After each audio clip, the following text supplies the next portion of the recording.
নমস্কার সবাইকে। আজকে আর একটা নতুন রান্না নিয়ে চলে এসেছি। দেখতে থাকো রান্নাটা কেমন হয় আর কিভাবে করি। আজকে হচ্ছে নিরামিষের এঁচড়। কিভাবে রান্না করি সেটা চলো দেখাই।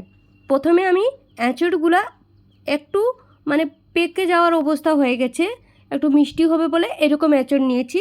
এঁচড়ের উপরের অংশটাকে কেটে দেবো, এরকম ছাড়িয়ে নিচ্ছি। ছাড়িয়ে উপরে যে ছিলকার মতন যেটা থাকে সেগুলোকে কেটে নিয়ে তারপরে বাকি অংশটা খালি যেটাকে যে বলে চামড়ার মতন যেটা থাকে সেইটাকে নিয়ে নেব। এরকম কেটে নেব। কাটা হয়ে গেছে। আর যেটা উপরের ছিলকাগুলোর মতন আছে সেটাকে আলাদা করে দেব। তারপরে এখানে দেব আলুও সেম সাইজের করে এরকম যেরকম এঁচড় কেটেছি সেরকম আলুটাও সাইজের করে কেটে নেব, যাতে দুটার সঙ্গে মিলে যায় আর দেখতেও সুন্দর লাগে।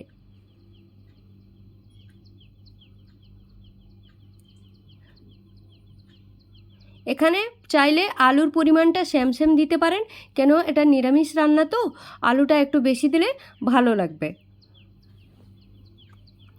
ধুয়ে নিয়ে কুকারে 2টা সিটি লাগিয়ে আনবো। নুন হলুদ দিয়ে সেদ্ধ করে নেব। সেদ্ধ করা হয়ে গেছে। এখানে নিয়ে নেব আদা আর শুকনো লঙ্কা আর টমেটো 4টা। এইটুকু উপকরণ দিয়ে রান্না করব। এখানে সেদ্ধ হয়ে গেছে, দেখিয়ে দিলাম কীরকম সেদ্ধ হয়ে গেছে। তারপরে আমি কড়াতে তেল দিয়ে দেবো। তেল দিয়ে এঁচড় আর আলুগুলো সেদ্ধ করে রাখা সেগুলোকে ভেজে নেব, ভালো করে ভেজে নেব। তারপরে তার ভিতরেই আমি বাটনাটা বেটে নিচ্ছি।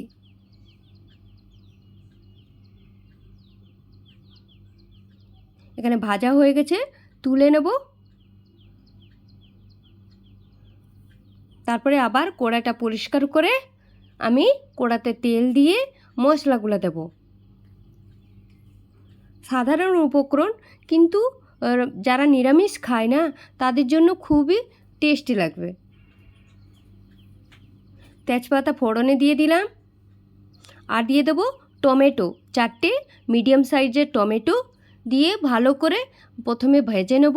যখন টমেটোটা গলে আসবে তখন নুন আর হলুদ দিয়ে দেব। একটু ভাজা ভাজা হয়ে গেলে তখন আমি আদা আর আদা আর শুকনো লঙ্কা বাটাটা দিয়ে দেব। দেওয়ার পরে আর একটু নুন পরিমাণ মতন দিয়ে দেব আর দিয়ে দেব চিনি, কেন কালারটা যাতে ভালো আসে।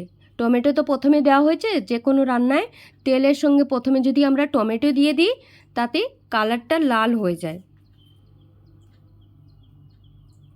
এখানে মশলা কষা হয়ে গেছে, তেল বেরিয়ে এসছে। এবারে দিয়ে দেবো আলু আর এঁচড় ভেজে রাখা। এখানে আমি 5 মিনিট খানে স্লো আঁচে ভালো করে কষিয়ে নেব।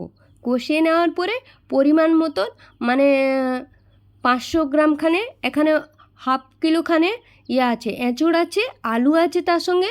তার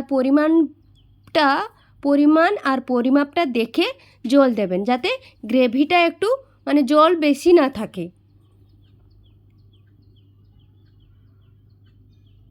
জল দিয়ে নিয়েছি।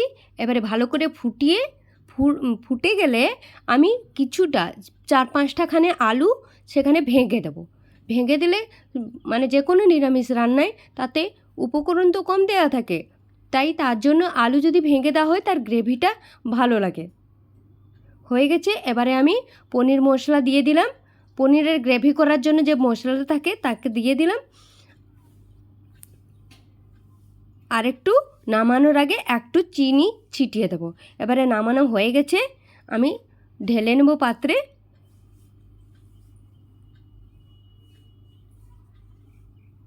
দেখো কত সুন্দর কালার হয়েছে। যদি ভিডিওটা ভালো লেগে থাকে একটা লাইক করে দেবেন। থ্যাংক ইউ সবাইকে।